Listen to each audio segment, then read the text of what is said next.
E se existisse uma camada da realidade que é, na verdade, o berço genético de todo o cosmos? Uma dimensão que opera em frequências que a gente nem consegue ver, muito além do que a gente entende? Hoje, a gente vai dar uma espiada por trás da cortina do universo para desvendar Norashi, o enigmático nono superuniverso. Olha só o nosso roteiro de hoje. A gente vai começar entendendo o que é Norashi, depois vamos mergulhar na natureza sutil dele, ver como ele funciona como um laboratório genético divino. Aí a coisa esquenta com um conflito de proporções galácticas. E a gente termina falando da nossa conexão com a fonte primordial. Vai ser uma bela viagem. Então, vamos começar pelo básico, né? Para a gente realmente captar a dimensão disso tudo, primeiro a gente precisa responder uma pergunta fundamental. Afinal, o que é exatamente Norashi? Indo direto ao ponto, Norashi é o nome que se dá para o nono superuniverso. Mas não é para imaginar ele como um lugar cheio de estrelas lá longe. Pensa nele mais como uma peça fundamental na estrutura de toda a existência. Sabe? É como se fosse a peça-chave de um quebra-cabeça cósmico gigantesco. Sem ela, a imagem toda simplesmente não se forma. Agora a coisa começa a ficar ainda mais interessante. Norashi não existe numa realidade como a nossa, sabe? Comprimento, largura, altura e o tempo passando. Não.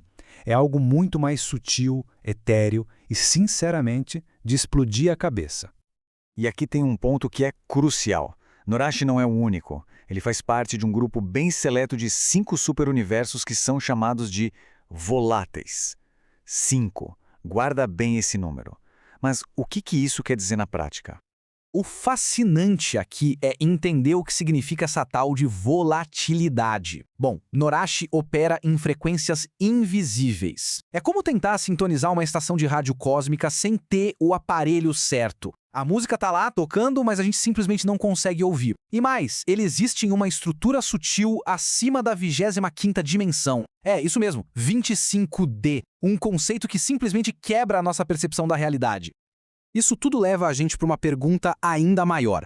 Tá, mas para que serve Norashi? Ele não é só um espaço vazio, flutuando por aí. Pelo contrário, é um ambiente superativo, pulsante e com uma função dupla importantíssima para a criação no universo. E aqui a gente consegue ver essa função dupla bem direitinho. De um lado, Norashi é tipo a prancheta de um arquiteto divino, projetando material genético das raças cósmicas. Do outro lado, ele funciona como um laboratório evolutivo, um campo de treinamento onde bilhões de mônadas, ou seja, faíscas de consciência, aprendem a arte da cocriação. É a planta baixa e o parquinho de diversões do universo, tudo junto. Mas nem tudo são flores no cosmos. Essa estrutura toda dos superuniversos também é o palco de um conflito numa escala que a gente nem consegue imaginar. Uma guerra que acontece nas sombras do universo. 43. Pensa nesse número. Essa é a quantidade de impérios estelares em conflito, de acordo com as fontes.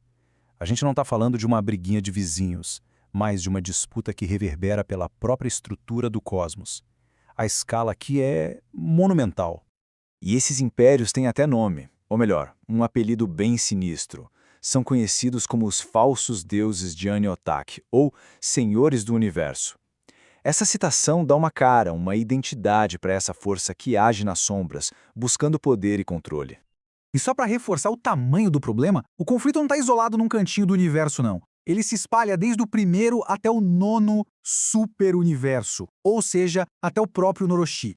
Isso significa que essa estrutura que a gente está descrevendo, o berço da criação, também é um campo de batalha. Com toda essa complexidade, com todo esse conflito, pode até parecer que a consciência de cada um está perdida no meio de um caos cósmico, mas não está. E isso nos leva ao conceito mais fundamental e, eu diria, mais esperançoso de todos, a nossa conexão com a fonte. Uma conexão que não pode ser quebrada. A chave para entender essa conexão é o tal do desdobramento monádico. É um nome um pouco complicado para uma ideia que, na verdade, é muito bonita. É o mecanismo que permite que uma faísca de consciência se desdobre como se fossem as pétalas de uma flor para poder viver vários projetos de vida em várias dimensões, sem nunca jamais perder a sua essência. Então o ponto principal é este. Não importa o quão gigante seja a realidade, não importa em qual dimensão um projeto de vida esteja acontecendo, a conexão com a fonte primordial nunca, jamais é perdida. Esse princípio vale para tudo, para todos os sistemas, inclusive para Norashi. É como um fio de ouro que conecta todas as coisas, a nossa âncora no meio da tempestade cósmica. E isso tudo deixa a gente com uma última reflexão, uma pergunta para a gente levar. Se a conexão com a fonte nunca é perdida de verdade, então o que a gente está vivenciando de fato em nossas jornadas? O que é essa sensação de separação que às vezes a gente sente? Talvez a resposta não esteja lá fora, mas aqui dentro.